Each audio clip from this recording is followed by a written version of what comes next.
একটা প্রবাসীর মনের ভিতরে কত কিছু লুকায়ে থাকে জানলে আপনারা বুঝতে পারবেন। একটা প্রবাসে আসার পরে সে শূন্য হয়ে যায়, মার ভালোবাসা পায় নাই, বাবার ভালোবাসা পায় নাই, পাড়াপড়শির মানুষের সাথে কথা বলতে পারে নাই, সে একা থাকে। তার দিন যেভাবে কাটে, রাত্রে তার অনেক টেনশনে চোখের জলে বালিশ ভিজে যায় বাড়ির কথা মনে হলে।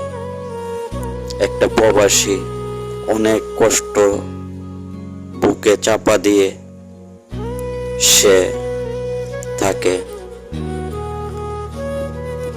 অনেক প্রবাসীদের বউ আছে, তারা প্রবাসীদের মনে অনেক কষ্ট ব্যথা দিয়ে থাকে।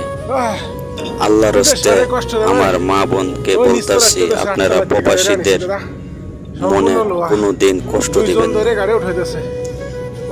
দিন রাত না খায়া মাথার গাম পাও ফালায়া প্রবাসীরা শুধু পয়সা কামা আপনাদের জন্য। কোনো প্রবাসী চানা তার বউজিফুদের কষ্ট দেওয়ার জন্য। তো আল্লাহর রাস্তে আপনারা যার ভাই আছে, যার ভাই প্রবাসে আছে, যার সন্তান প্রবাসে আছে, তাদের জন্য বেশি বেশি দোয়া করবেন, তারা যেন প্রবাস জীবনটা শেষ করে আপনাদের সাথে দেখা করতে পারে।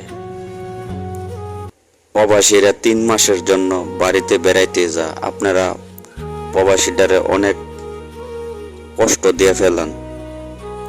কোনো প্রবাসী সহ্য না করতে পারে আত্মহত্যা করতে চা। প্লিজ আমার মা বোনেরা, আপনারা প্রবাসীদেরকে কোনোদিন অবহেলা করবেন না। এই মেসেজটা যার কাছে গেছে আপনারা সবাই মেসেজটা শেয়ার করবেন, আর প্রবাসীদের জন্য বেশি বেশি দোয়া করবেন।